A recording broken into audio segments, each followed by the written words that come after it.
हाँ, यही तो है वो बेर जो माँ को प्रिय है। अच्छा सून जी, समझ गया। और बाहर पड़ा तो ये डाल टूट जाएगी, फिर तो हमें ये बेर मिलकर ही तोड़ने होंगे।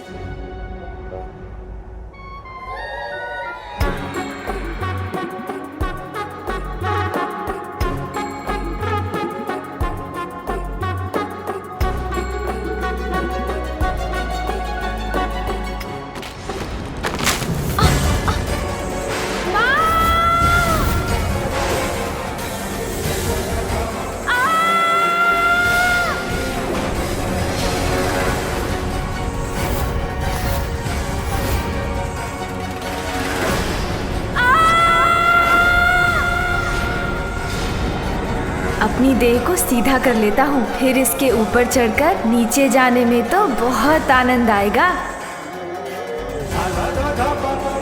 आहा, इस डाल को वाहन बनाकर तो बहुत आनंद आ रहा है मुझे।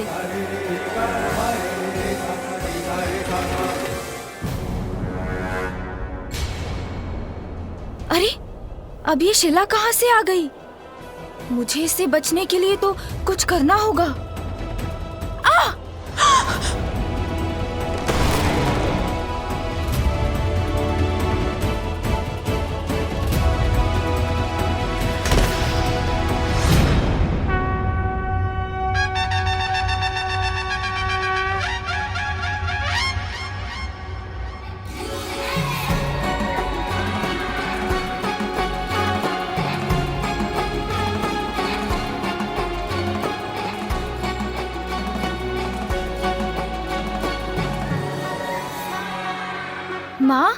माँ देखिए मुझे, मैं लौट आया और तनिक भी आहत नहीं हुआ मैं। देखिए ना माँ।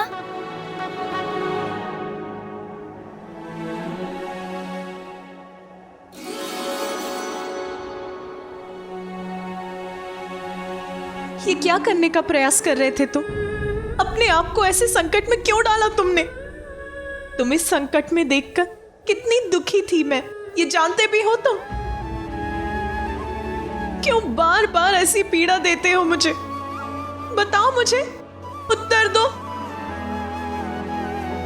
इतनी ऊंचाई से नीचे गिर के तुम्हें कुछ हो जाता तो कितना कष्ट होता मुझे। इसका एक बार भी विचार किया तुमने?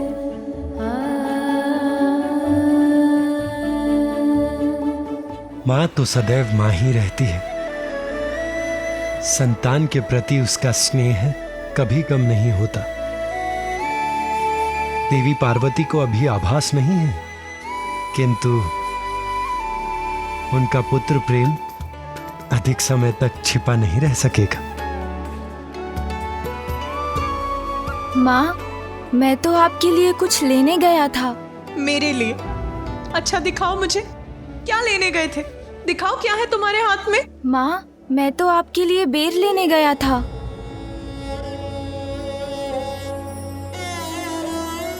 आपको बेर प्रिय है ना माँ?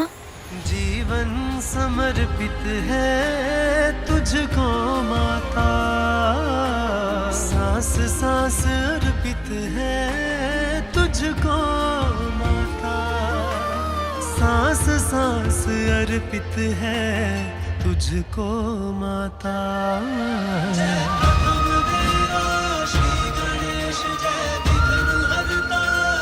ये लीजिए बेर माँ। माँ, मैं तो आपका वही पुत्र हूँ। मैं आपके लिए कभी भी बेर तोड़कर ला सकता हूँ, आपकी सेवा कर सकता हूँ माँ।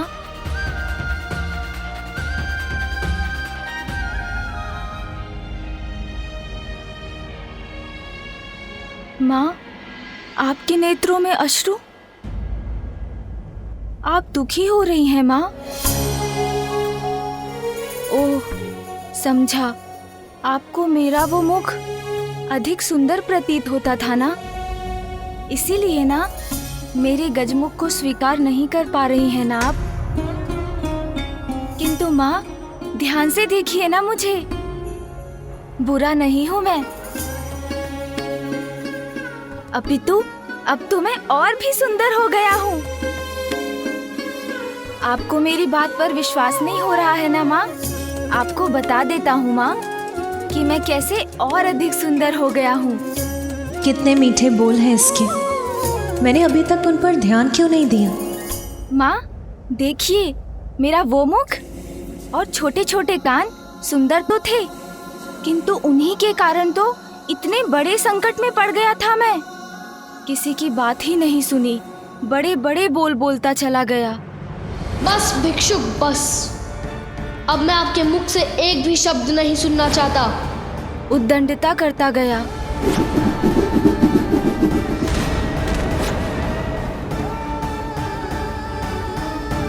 और पिताश्री को वो मेरा अहंकार से भरा शीश नष्ट करना पड़ा।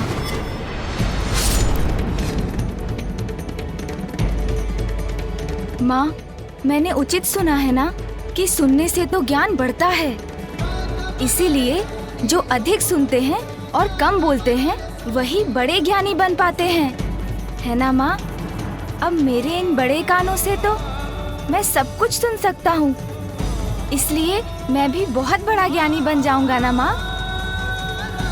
तो माँ, मेरे ये बड़े बड़े कान ज्ञान के ही प्रतीक है ना? मेरे मुख पर तो वैसे ही सूंड रूपी ताला पड़ गया है, जो मुझे कम बोलने के लिए प्रेरित करता है। इसलिए मैं अब आवश्यकता से अधिक बोल ही नहीं सकता। अरे, इतनी अल्पायु में ही ये तो इतना बड़ा ज्ञानी बन गया। कैसी बुद्धिमानी की बातें कर रहा है। और हाँ माँ, मेरे ये नेत्र तो बड़े ही अद्भुत हैं। इनसे मैं सब कुछ बड़ी सूक्ष्मता से देख पाता हूँ। इसलिए अब मेरे लिए सत्य और असत्य का भेद करना बहुत ही सरल हो गया है।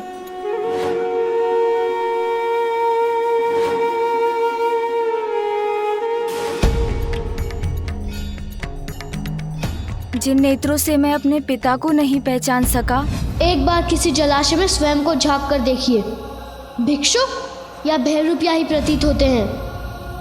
उन नेत्रों का मुझे क्या लाभ माँ?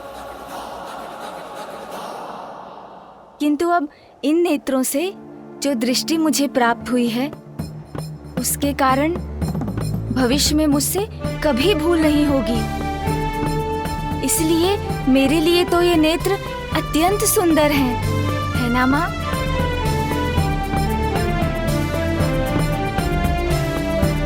क्योंकि मेरे ये गज नेत्र तो सूक्ष्मता के प्रतीक हैं।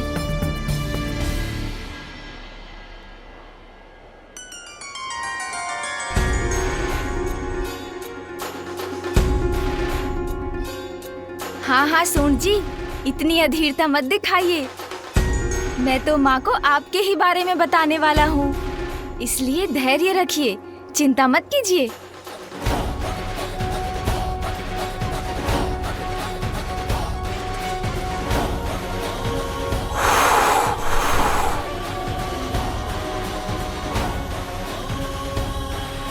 देखा ना माँ आपने, कैसे मेरी सूंड ने इन बेर पर से धूल हटा दी। जो बुरा है उसे हटाकर अच्छे को अपनाने में मेरी सहायता करती है मेरी सूंड। इसलिए मेरी सूंड तो अज्ञानता को मिटाकर ज्ञान को ढूंढने की प्रतीक है माँ। सत्य कहते हो, बड़ी मनोहर है तुम्हारी सूंड। और मेरा ये विशाल गज मस्तक माँ, ये तो बुद्धिमता और ऐश्वर्य दोनों का ही प्रतीक है। क्योंकि गज के मस्तक पर तो स्वयं देवी लक्ष्मी का वास होता है। क्योंकि जो बुद्धिमान है वो तो अपनी बुद्धि से ही सब कुछ प्राप्त कर लेता है ना माँ?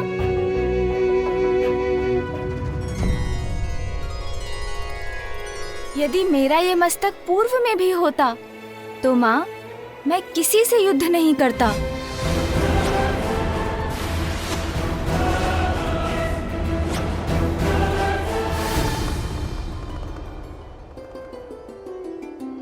क्योंकि तब तो मैं अपनी बुद्धि का प्रयोग करता ना माँ। अब देखिएगा, इस मस्तक के कारण कभी आपके पुत्र का कोई अहित नहीं होगा।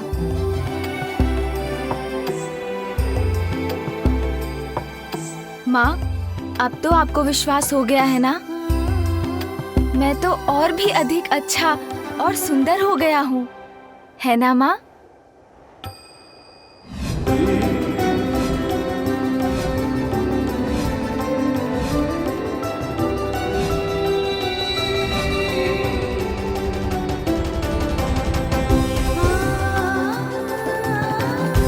इसका यही रूप तो सर्वप्रथम मेरी इस कृति के रूप में उजागर हुआ था। मैं ऐसे फिर भी नकार रही थी। इतनी निष्ठुर कैसे हो गई मैं? वो प्रकाश जो आपके चित्र से निकला, वो आपकी इच्छाओं का ही साकार रूप था। आपकी कामना ने आकार लेकर आपको अपना आभास कराया है। आपकी ये बिगड़ी हुई कृति भी निकट भविष्य में आपकी इच्छा पूर्ति का ही शुभ संकेत है।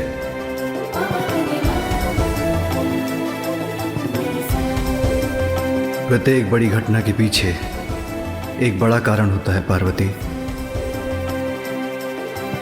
तुम्हारे पुत्र ने तुम्हारी कृति के माध्यम से तुम्हें अपने आगमन का संकेत पूर्व में ही दे दिया था पार्वती। हाँ स्वामी, आप उचित कहते हैं। मैंने ही इसे पहचानने में देर कर दी।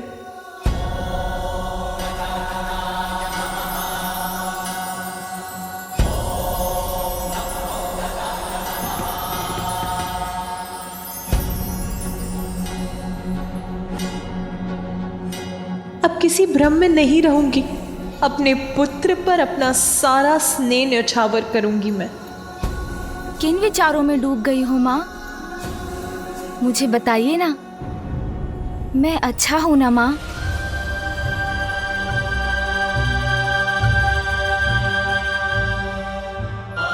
इस संपूर्ण संसार में तुमसे अच्छा और तुमसे सुंदर कोई नहीं है पुत्र।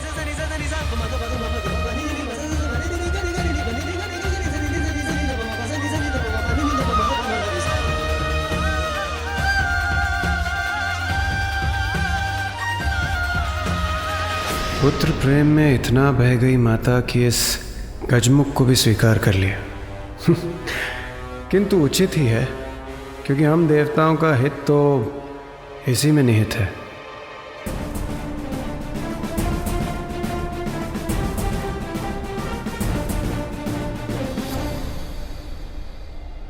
पुत्र, अब मैं तुम्हें कभी अपनी आंचल की छांव से दूर नहीं जाने दूंगी। तुम्हें अपने पास रखकर सदा तुम्हारा ध्यान रखूंगी, तुम्हारी रक्षा करूंगी।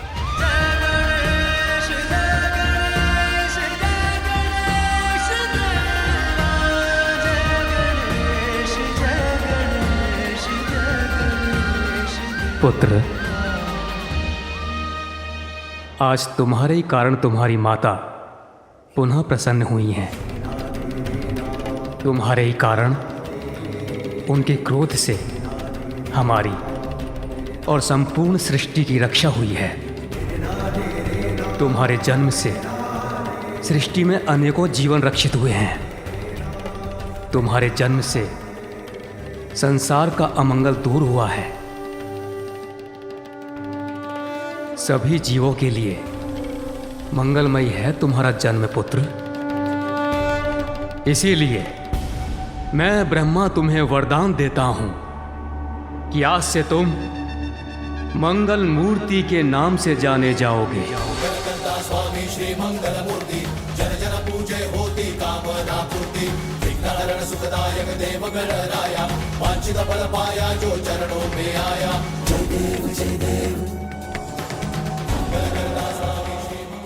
परम पिता ब्रह्मा आशीष जो दिए, मंगल मूर्ति श्री गजानन हुए। जगमग प्रकाश प्रति ओर हो गया, उल्लासित प्रत्येक छोर हो गया।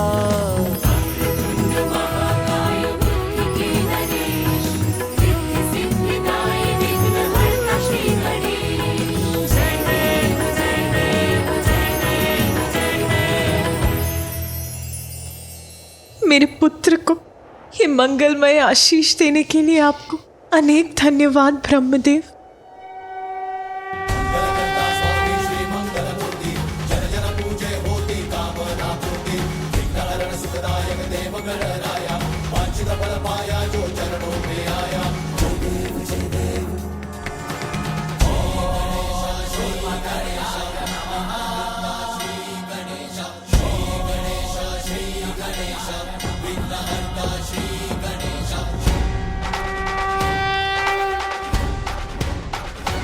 आशा है अब सब मंगल होगा, कोई संकट उत्पन्न नहीं होगा।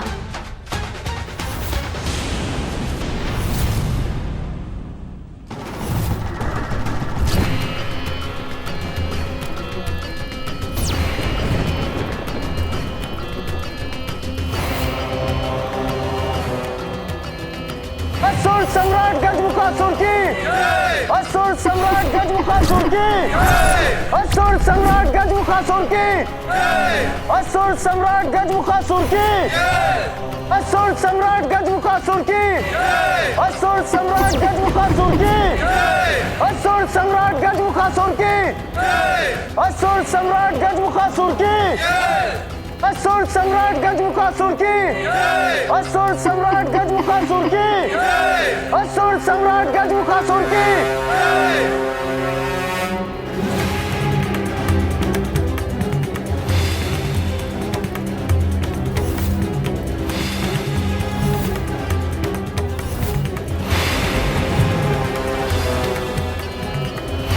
असुर सम्राट गजमुखासुर की, असुर सम्राट गजमुखासुर की, असुर सम्राट गजमुखासुर की, असुर सम्राट गजमुखासुर की। सर्वत्र हो असुर साम्राज्य का विस्तार, चहुं दिशाओं में अशुभ ही अशुभ हो, छा जाए अशुभ का अंधकार, देवताओं का विनाश हो। यह है मेरा संकल्प।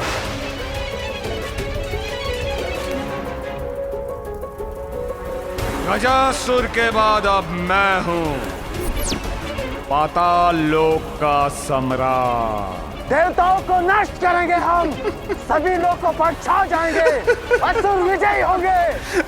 असुर महानायक गजमुखासुर की, असुर महानायक गजमुखासुर की।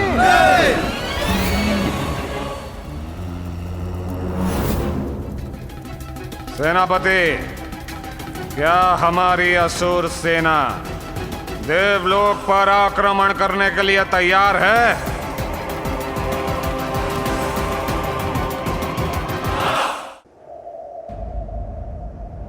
देवी पार्वती, संतान के जन्म के पश्चात कुछ अन्य रीतियां भी निभानी अनिवार्य हैं, जैसे छठी, नामकरण और अन्नप्राशन। हाँ देवी पार्वती, हमें तो अब आपके पुत्र के छठी के उत्सव में निमंत्रण की प्रतीक्षा है। अवश्य। मेरे हृदय में व्याप्त आनंद एक भव्य आनंद उत्सव का रूप अवश्य लेगा देवी सरस्वती। शीघ्र ही उचित समय पर मेरे पुत्र का छठी और नामकरण संस्कार अवश्य किया जाएगा। और मैं यहाँ उपस्थित सभी देवताओं को भी इस उत्सव में भाग लेने का निमंत्रण देती हूँ। ये कैसी दुविधा है। माता पार्वती के आदेश का उल्लंघन नहीं कर सकता, इसलिए मुझे इस गजमुख के जन्म के उत्सव पर आना ही होगा। नंदी एवं अन्यगण, कृपया सभी यक्ष, गण, किन्नर, गंधर्व आदि तक भी ये सूचना पहुंचा दीजिए। उन्हें भी इस महोत्सव में भाग लेने अवश्य आना है। जो आज्ञा माता। देवी पार्वती, आपके सुख में साथ देने तो यहाँ इस उत्सव में सभी बड़ी प्रसन्नता पूर्वक सम्मिलित होंगे। यह तो ऐसा महान अवसर है जिसके अनेकों दूरगामी शुभ परिणाम होंगे, क्योंकि आपके पुत्र के रूप में कैलाश में ऐसी दिव्यता का जन्म हुआ है जिससे सदा संसार का मंगल होगा। मैं तुम्हें अपार स्नेह दूंगी पुत्र, किसी संकट का साया तुम पर नहीं पड़ने दूंगी। असुर सम्राट गजमुखासुर, देखिए मुझे, और देखे हमारी सेना का उत्साह। असुर सम्राट गजमुखासुर आपके नेतृत्व में हमारी असुर सेना कहीं भी आक्रमण करने के लिए तैयार है, क्योंकि इससे अधिक तैयारी की भला हमें क्या आवश्यकता।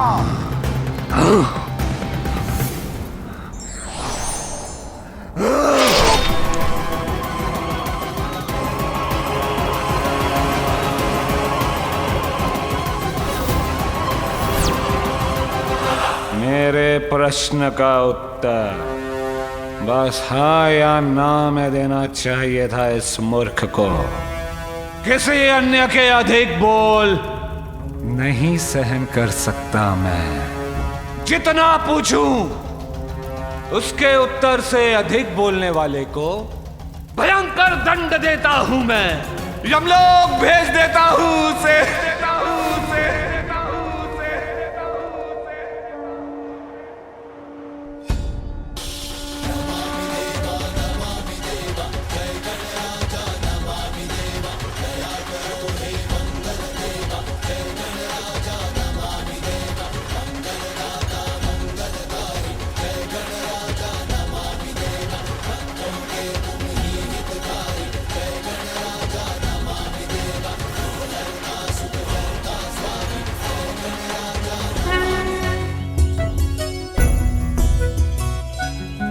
समझती क्या है वो जया अपने आप को?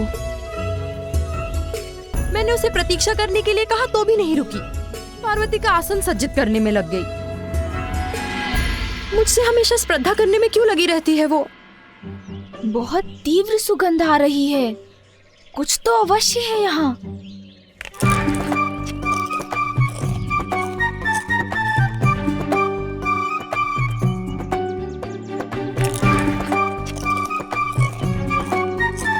कहिए सूंड जी, क्या ज्ञात हुआ आपको? क्या वहाँ उस दिशा में, उस शिलाखंड के पीछे?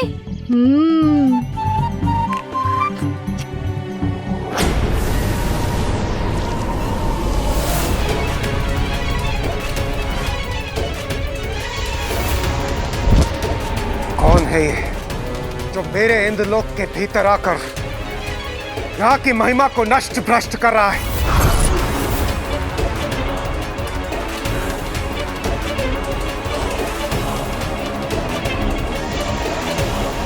कौन है ये जो यहाँ के वातावरण को प्रदूषित कर रहा है?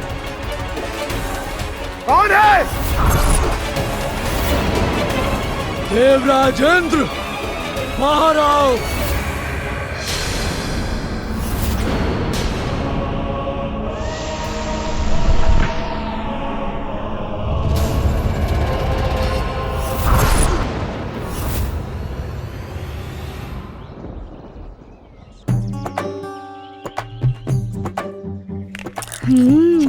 तो ये मधुर सुगंध फलों की है।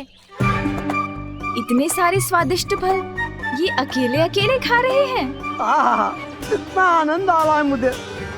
अभी तो मैं इतने पाऊंगा, उत्तर पत्ता दीजिए भी, तब ज्यादा हूंगा, तब मेला है।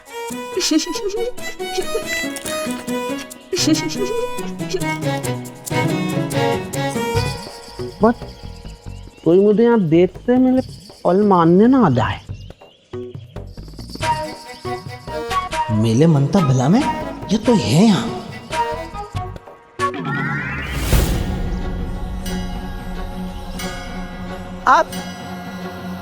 आप यहाँ क्या कर रहे हैं?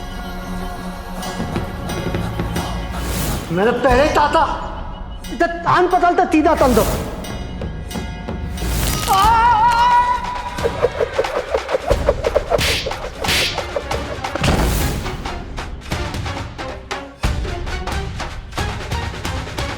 चलो दिल बदल दिया इनका। देखता है क्या कहा आपने? सुनिए, मैंने ये दिल बदल दिया इनका। ये अच्छा है। ओ अच्छा, अब समझा। ये कहा था आपने। चलो सिर बदल गया इनका, ये अच्छा है। इतना तुझे मान है आप, इतनी जल्दी समझ गए।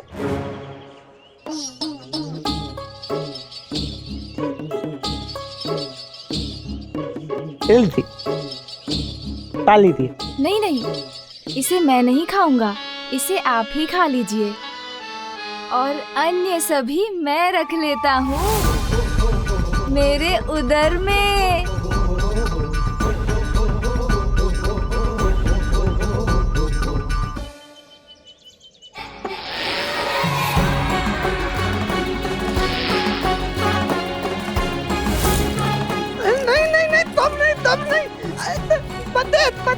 अन्य तभी तो मेले, तब नहीं। फल किसी के लिए थोड़े होते हैं, वो तो खाने के लिए होते हैं।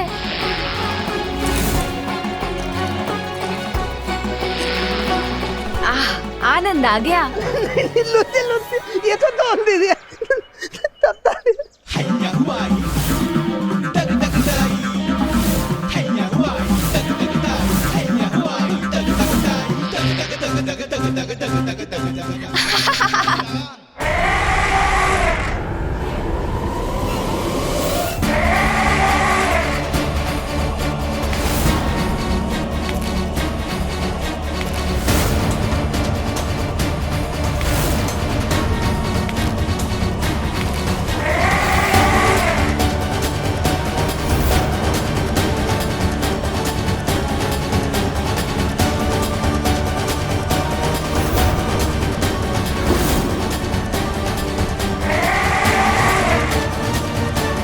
कौन हो तुम? तुमने मेरे देवराज इंद्र के इंद्रलोक में प्रवेश करने का दुस्साहस कैसे किया तुमने?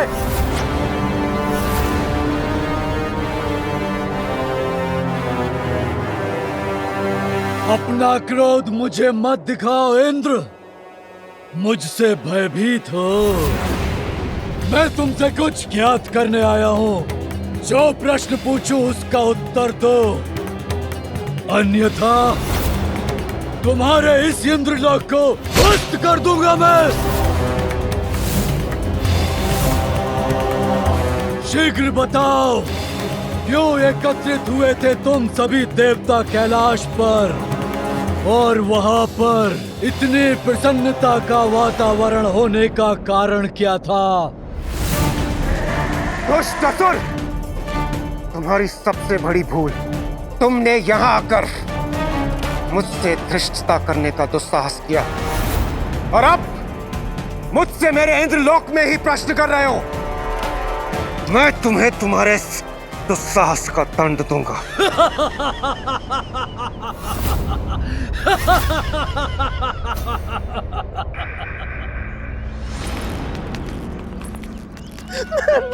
फल दादा, मेरा फल दादा।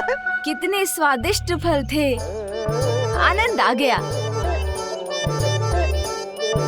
आपका अनेकों धन्यवाद। मैं तो ये देना था आपको।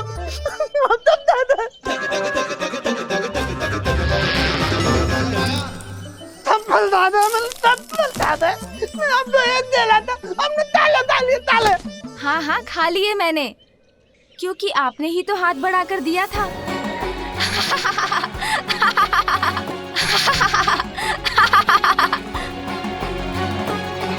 माता पार्वती से पूछ लो, मेरे फल दादा और मतलब ही है।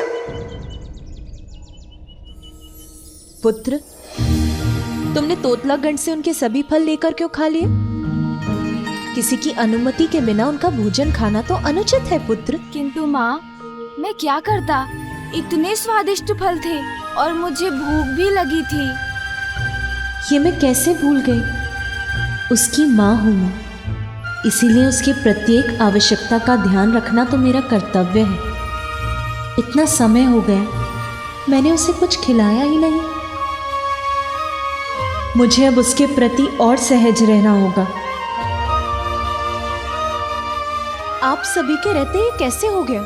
यदि मुझे स्मरण नहीं रहा तो आप सभी को भी तो सूझ सकता था कि वो एक बालक है, उसे भूख भी लगती है।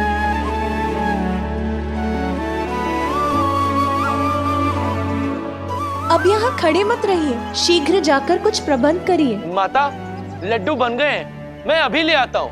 नंदी, अभी बालक का अन्नप्राशन नहीं हुआ है, ये तो ज्ञात है ना आपको। अन्नप्राशन होने के पूर्व तो वो बस फल, दूध और मधु का ही आहार कर सकता है। यथाशीघ्र सुंदरवन जाकर वहां के स्वादिष्ट फल लेकर आइए। श्रृंगी, और आप विंध्याचल जाकर वहां प्राप्त होने वाला सबसे मीठा मधु लेकर आइए। और आप शीघ्र स्वर्ग जाकर वहां देवी कामधेनु से दुग्ध लेकर आइए।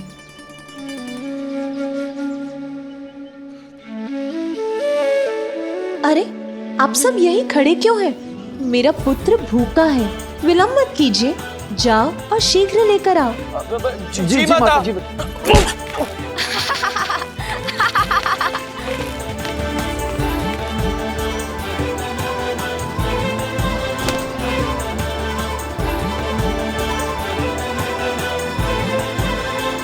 इतना अधिक कार्य करना है, बालक का कक्ष तैयार करना है, उत्सव के प्रबंध करने हैं, इतना सब कुछ है करने के लिए।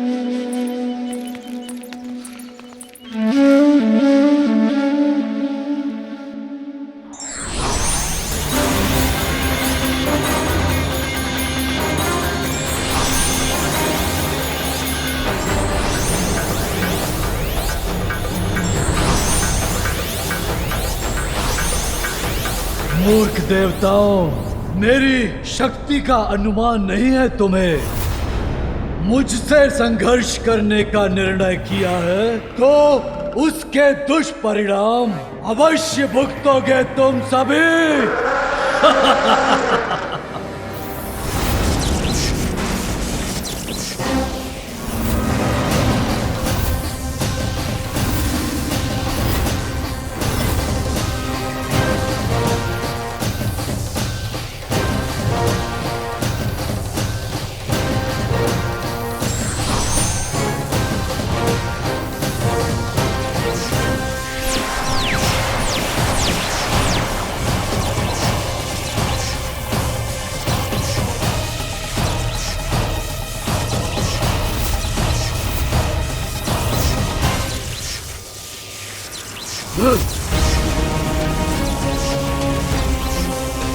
तुम्हारी संयुक्त शक्ति भी मुझे कोई क्षति नहीं पहुंचा सकती।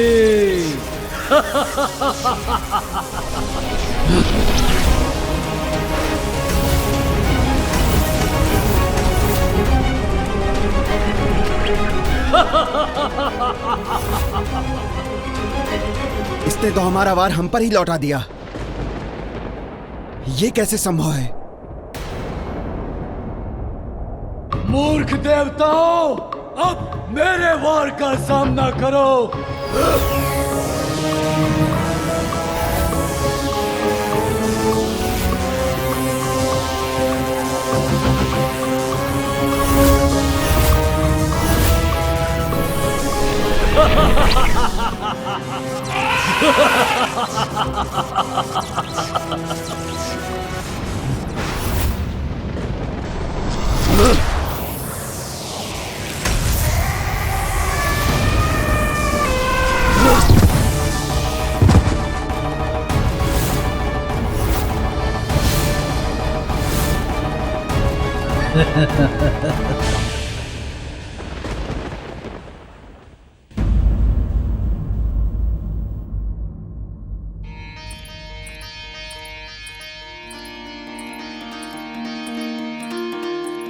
पार्वती के मन में उमड़ी ममता,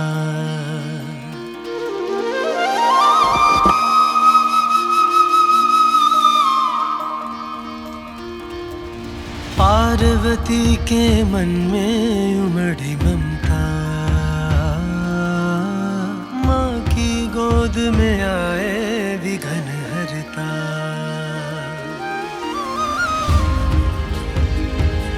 मेरे पुत्र को अपने जीवन के आरंभ में ही इतनी कठोरता का सामना करना पड़ा है, किंतु अब मैं उसका जीवन कोमलता से भर दूंगी, उसे कोई कष्ट नहीं होने दूंगी।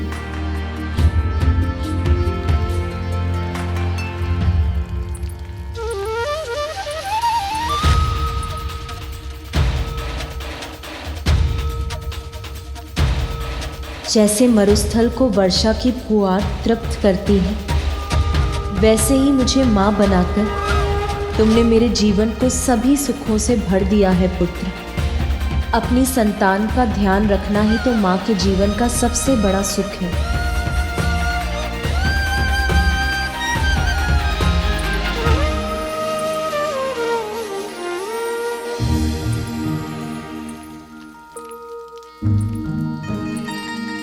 क्या हुआ है माँ को? मुझे देखकर मन ही मन कुछ सोचकर मुस्कुरा रही थी और अब बिना कुछ कहे कहीं जा रही है। देखता हूँ।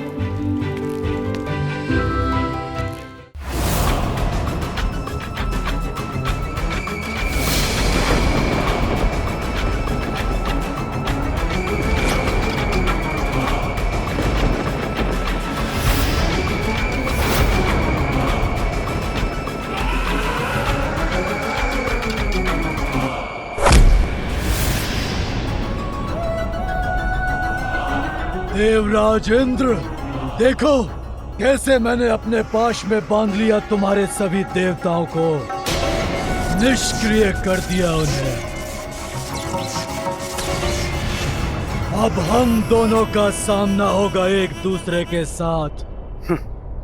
दुर्भाग्यवश हमारे इस परस्पर युद्ध में पराजित तुम ही होगे। दुष्ट असुर, सावधान!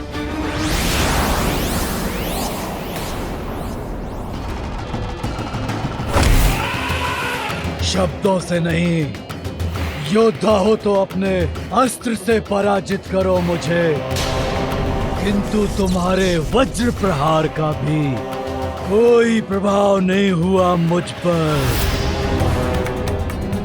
सर्वशक्तिमान हूं मैं, नहीं टिक पाओगे मेरे समक्ष।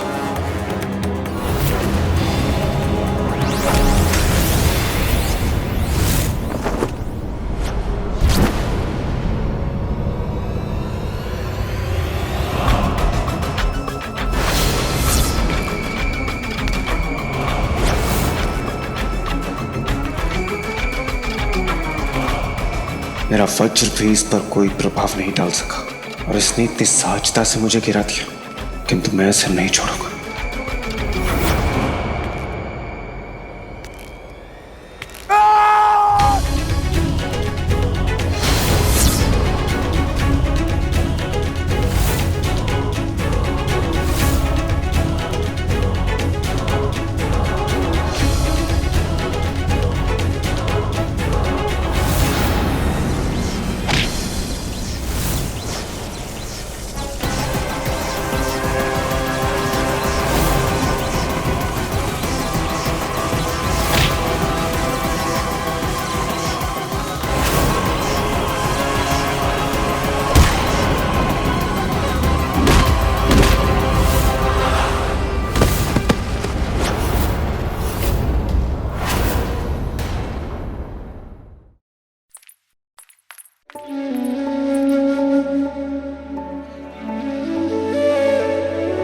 माँ, आप ये क्या कर रही हैं? तुम्हारे लिए तुम्हारा कक्ष तैयार कर रही हूँ पुत्र।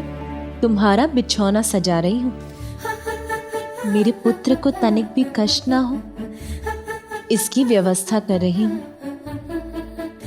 अरे, सारे दीपक क्यों नहीं जल रहे? मैं इन्हें जला देती हूँ।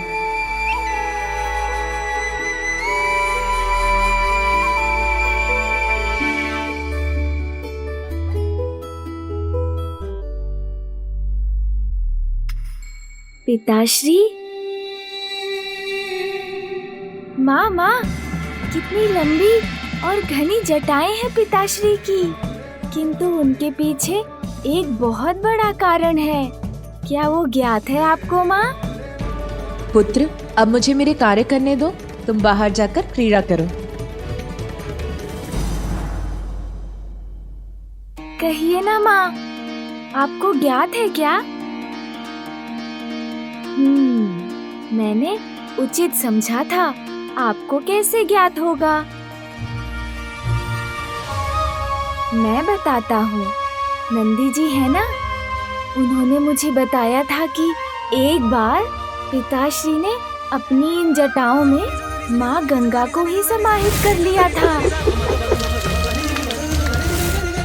ऐसे हैं मेरे पिताश्री।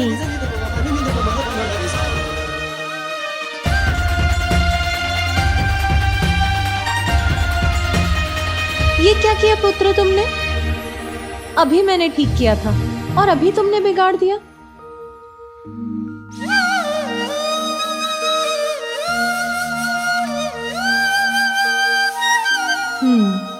अब इसका कक्ष तो ठीक हो गया।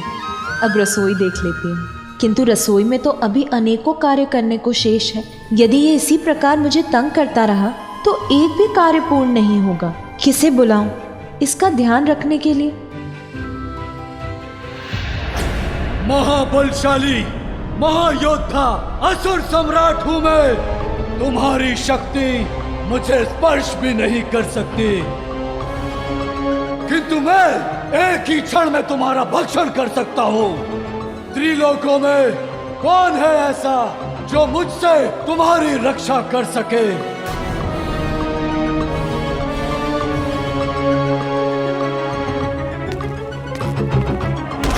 लो अब मेरा वार सहो।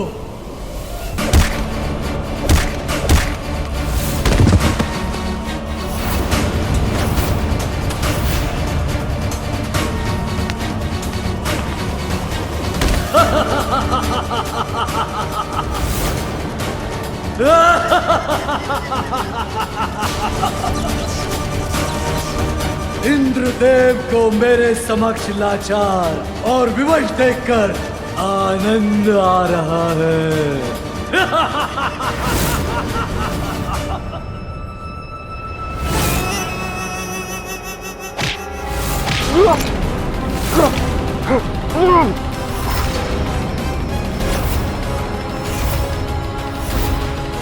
अब मुझसे अपना बचाव करना चाहते हो तो मेरे प्रश्न का उत्तर दो। क्या कर रहे थे तुम सभी देवता कैलाश पर? बताओ, अन्यथा। ये दुष्ट क्यों जानना चाहता है कैलाश में क्या हुआ? मैं कदापि नहीं बताऊंगा इसे। बताओगे, अवश्य बताओगे इंद्र। तुम्हारे मन को वश में कर विवश कर दूंगा तुम्हें। मेरे नेत्रों में देखो देवराज, शीघ्र बोलोगे अब। वो बालक माता पार्वती और भोलेनाथ का पुत्र है।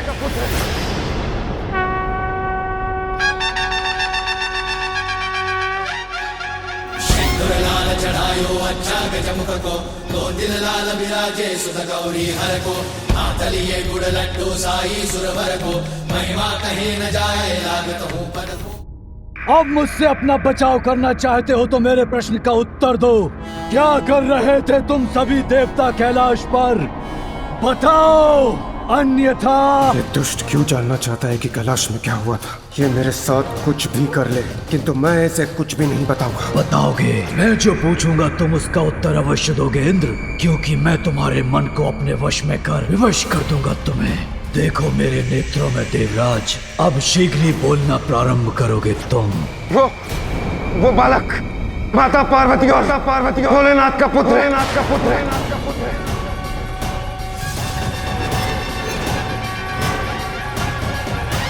तो सिंगिका ने उचित कहा था।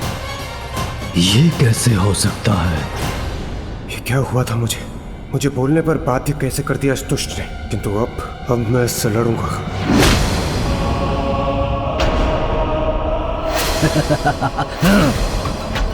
प्रतीत हो रहा है और प्रताड़ित और अपमानित होना है तुम्हें इंद्रदेव।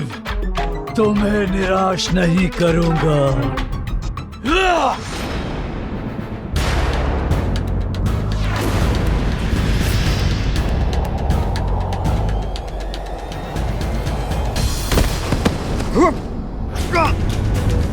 लेकिन ये कैसे सत्य हो सकता है? महादेव और देवी पार्वती का पुत्र तो हो ही नहीं सकता।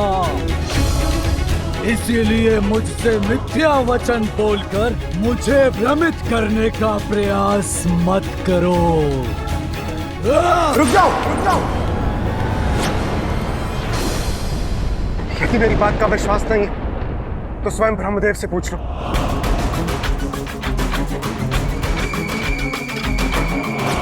ब्रह्मदेव,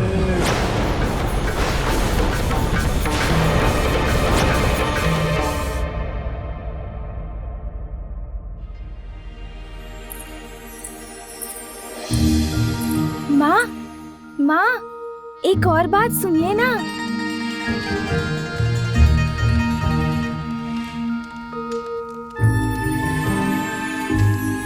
और माँ, एक और बात, पिताश्री का तीसरा नेत्र। हम सभी के पास तो 2 ही नेत्र हैं। पिताश्री के पास एक तीसरा नेत्र भी है, जानती हैं आप? हाँ। माँ तो ध्यान ही नहीं दे रही। वो तो अपने कार्य में इतनी व्यस्त है कि मेरी तो कुछ सुन भी नहीं रही। अपना कार्य कैसे पूर्ण कर पाऊंगी मैं यदि इसी प्रकार मेरे पीछे पीछे आता रहा मेरा पुत्र? माँ, नंदी जी ने मुझे बताया था कि यदि पिताश्री का तीसरा नेत्र खुल जाए तो फिर सभी कुछ नष्ट हो जाता है, प्रलय हो जाती है। ये प्रलय क्या होती है माँ? पुत्र, प्रलय तो तब होगी जब उसका समय होगा। किंतु ये तुमने क्या किया? अन्न गिरा दिया। अन्न से तो हमें भोजन प्राप्त होता है। प्राण वायु के समान जीवन का स्रोत होता है ये अन्न। इसीलिए हमें कभी भी अन्न का अपमान नहीं करना चाहिए। अब जो हो गया सो हो गया। अभी मैं ये अन्न इस पात्र में डाल देती हूँ, किंतु आगे से ध्यान रहे पुत्र। मुझे क्षमा कर दीजिए माँ।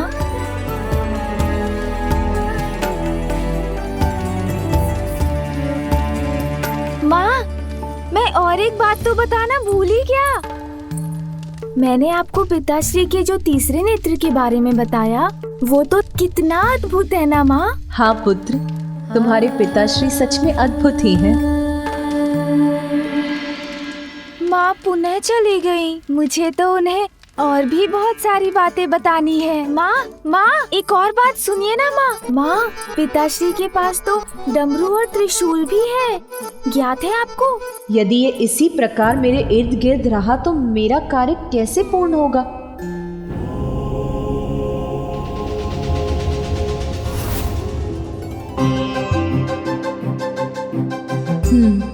स्वामी को जैसे कोई चिंता ही नहीं है, अपने ध्यान में ही लीन है। और एक मैं हूँ जो ग्रह को व्यवस्थित करने के कार्यों में व्यस्त हूँ। उनके लिए तो ध्यान सर्वोपरि है। अब तो मुझे उनसे बात करनी ही होगी। आपने सुना ना माँ, मैंने क्या कहा? माँ, नंदी जी ने ना मुझे पिताश्री के त्रिशूल के बारे में बताया था। कितना प्रचंड है वो, आप जानती हैं? पुत्र। हाँ माँ। मेरे साथ आओ। अच्छा माँ, मैं तो आपके साथ ही हूँ। आप जहाँ कहेंगी वहाँ चलूँगा। किंतु हम जा कहाँ रहे हैं माँ? आओ। स्वामी, क्या आपको ज्ञात है आज संपूर्ण दिवस यहाँ क्या कुछ हुआ है? नहीं ज्ञात है? कोई बात नहीं, मैं बताती हूँ। जब आप यहाँ ध्यान में मग्न थे, तब मैंने नंदी, श्रृंगी और अन्य गणों को हमारे पुत्र के लिए फल, दूध और मधु लाने के लिए भेजा। उसके बाद मैंने अपने पुत्र के कक्ष की व्यवस्था की। फिर मैंने गृह के अन्य आवश्यक कार्य किए। मैंने तो ये सब किया। अब आप बताइए, आपने संपूर्ण दिवस क्या क्या किया? नहीं, इतना विचार करने की आवश्यकता नहीं है, क्योंकि आपने तो ध्यान करने के सिवाय और कुछ भी नहीं किया। जानना चाहते हैं मुझे ये सब कैसे ज्ञात है? बताती हूँ। जब मैं एक एक कर सभी कार्य निपटा रही थी और साथ ही हमारे पुत्र का ध्यान भी रख रही थी, मेरी दृष्टि जब भी बाहर गई, आप यहीं थे, ध्यान में लीन। जानती हूँ, ध्यान तो आपके लिए बहुत महत्वपूर्ण है। जगत कल्याण का उत्तरदायित्व जो है आप पर। किंतु स्वामी, हमारे गृह में अब एक बालक का, आपके पुत्र का आगमन हुआ है। यदि मेरे ऊपर आपका और उसके साथ अन्य कार्यों का भार भी पड़ गया तो मुझे कठिनाई नहीं होगी क्या? फिर मुझे अपने पुत्र की छठी नामकरण आदि संस्कारों का, उसके जन्म के उत्सव का भी तो विचार करना है।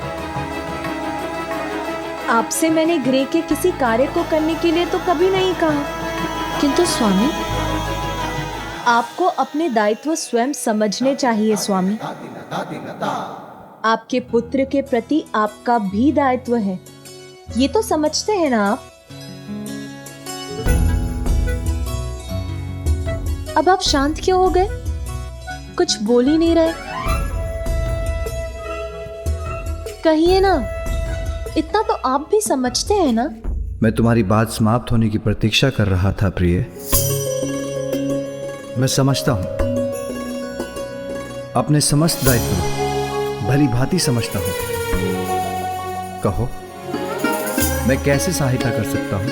आपको ज्ञात है, आज संपूर्ण दिवस आपका पुत्र मेरे पीछे पीछे घूमकर मुझे ये बताता रहा कि उसके पिता किस किस प्रकार से अद्भुत हैं। तो अब मेरा एक सुझाव है, मैं अपने शेष कार्य समाप्त करके आती हूँ और आप अपने ध्यान के स्थान पर अपने पुत्र के साथ कुछ समय बिताइए, उससे बातें कीजिए।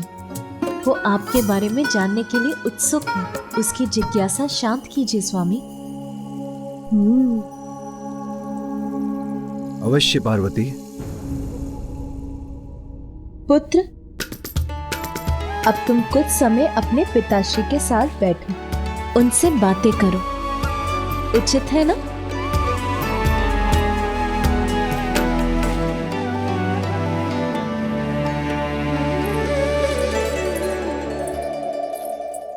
मेरे पिताश्री अब मुझे अपने आप को लेकर अनेक बातें बताएंगे, बहुत आनंद आएगा। आओ पुत्र।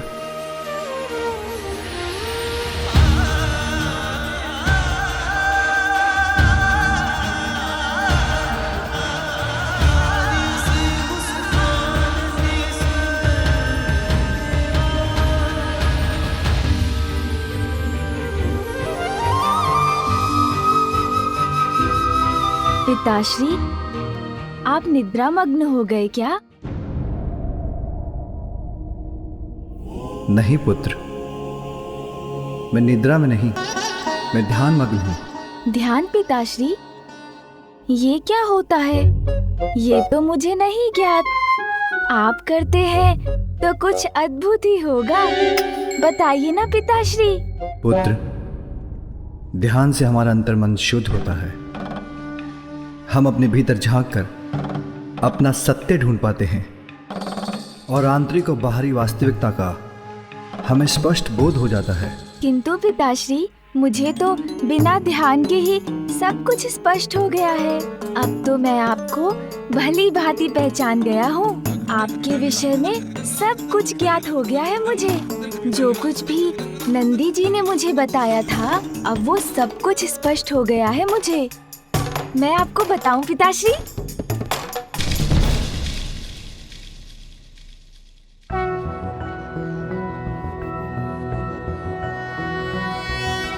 सृष्टि के आप ही नाथ, शिव शंभु जय भोलेनाथ।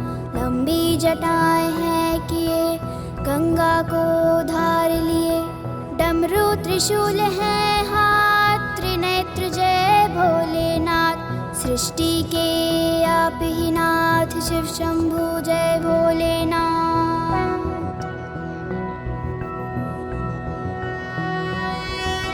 तन पे भस्म है मले, नाग धरा है गले।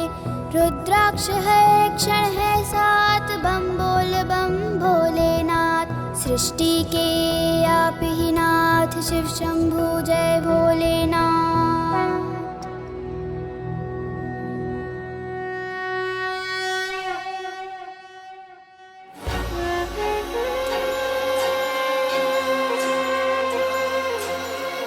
पुनः यहीं बैठ जाता हूँ उनके निकट।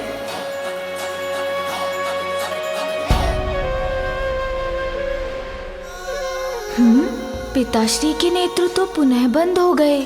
अब मैं क्या करूं? माँ ने कहा था पिताश्री के साथ ही रहना तो उचित है। अरे ये क्या है? जो भी है बहुत सुंदर है, पकड़ लेता हूँ। अरे पकड़ में नहीं आ रहा।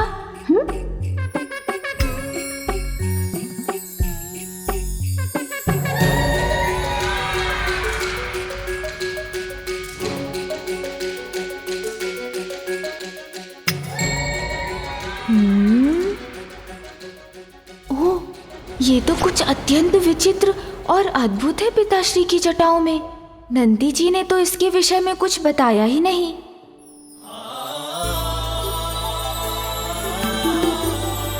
अतुलनीय सौंदर्य है मेरा, मुझसे भी अधिक सुंदर कोई कहाँ हो सकता है भला।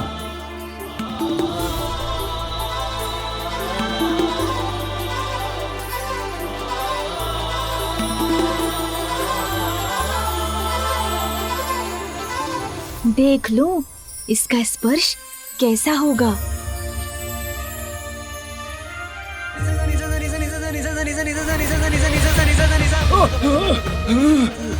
क्या हुआ स्वामी?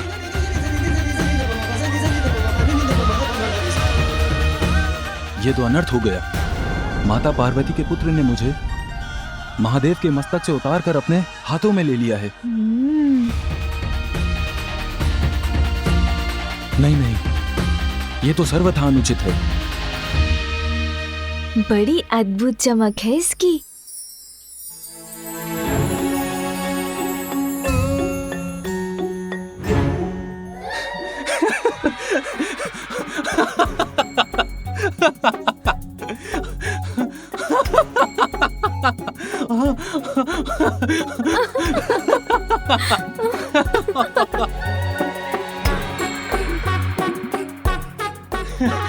मत करो मत करो मत करो मत। किंतु स्वामी, मैं आपको कहाँ गुदगुदा रही हूँ? माता पार्वती का पुत्र मुझे गुदगुदा कर अब प्रताड़ित कर रहा है।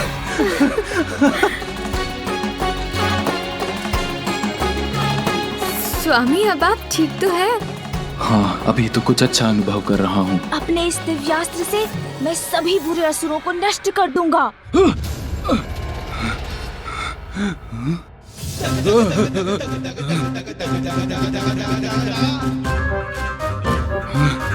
मुझे तो इस क्रीड़ा में बहुत आनंद आ रहा है। पुनः उछाल कर देखता हूँ।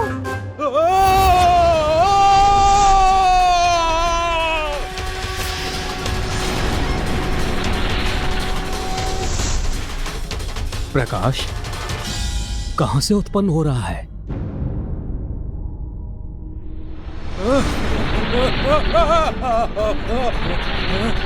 ये चंद्रदेव क्या कर रहे हैं?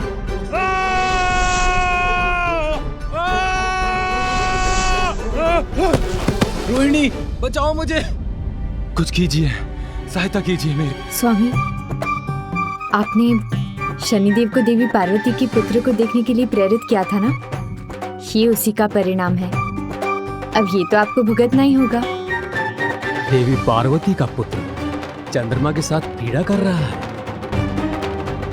कहीं इसके परिणाम स्वरूप पुनः उस पर कोई संकट ना आ जाए।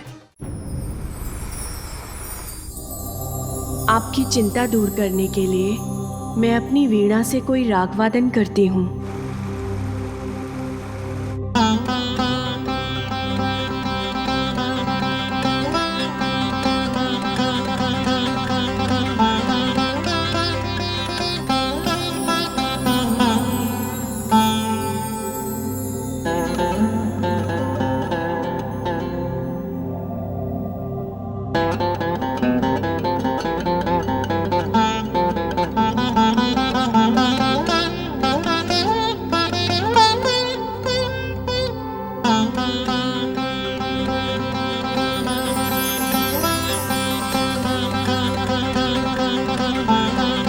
नारायण नारायण। ऐसा संगीत जो मन को कर दे सम्मोहित। नारद प्रफुल्लित ब्रह्मदेव और माता सरस्वती के निकट जाकर इस दिव्य संगीत का आनंद लेना चाहिए।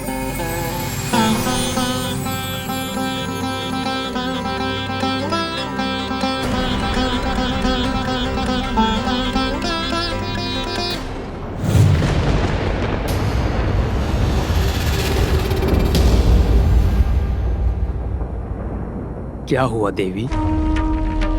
अचानक कौन सी चिंता आपको विचलित कर उठी है? ज्ञात नहीं स्वामी, किंतु प्रतीत हो रहा है जैसे कोई अशुभ अपवित्र हमारी ओर बढ़ रहा है। कुछ ऐसा जो हमारे इस पवित्र स्थान को दूषित कर देगा। देवी, जिस प्रकार कमल का पुष्प कीचड़ में रहकर भी अपनी सुंदरता और पवित्रता को कलंक नहीं लगने देता, उसी प्रकार कोई भी अपवित्रता भला आपको स्पर्श कैसे कर सकती है? आप तो स्वयं दिव्य पवित्रता की ही प्रतीक हैं। वैसे भी कभी कभी अपवित्रता के जागृत होने से ही पवित्रता का भी भान होता है। आपका कथन सर्वथा उचित है स्वामी। अपवित्रता के अंत में ही पवित्रता का विस्तार निहित है। किंतु फिर भी यहाँ किसी अपवित्र और दूषित अस्तित्व के आगमन का आभास मुझे चिंता मुक्त नहीं होने दे रहा है स्वामी।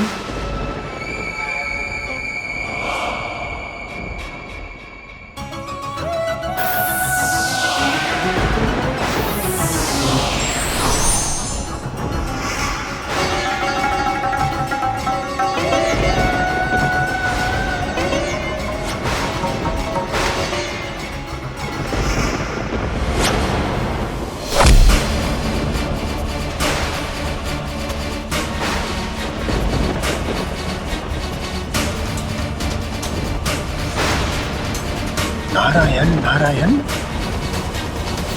ब्रह्मलोक में ये कौन असुरी आकृति स्थित है?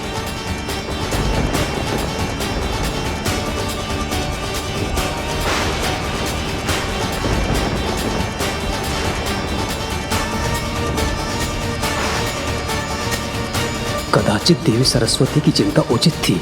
इस दुष्ट के आगमन की पूर्व सूचना प्राप्त हो रही थी उन्हें।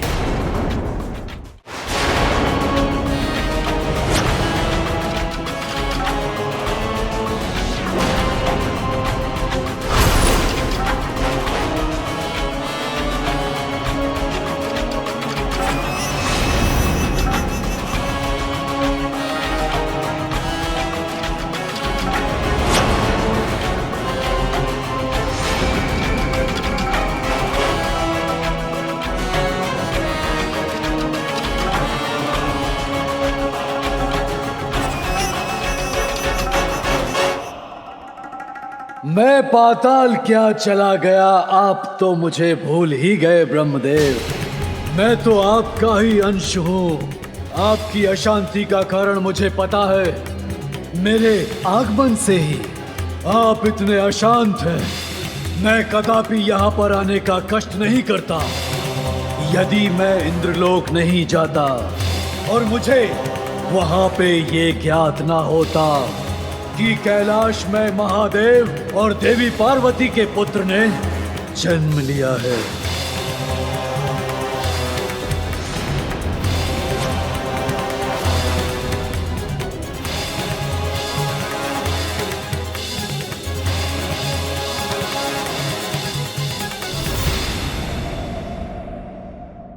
इससे तो कितना प्रकाश प्रस्फुटित हो रहा। एक बार इसे ढक कर देखता हूँ।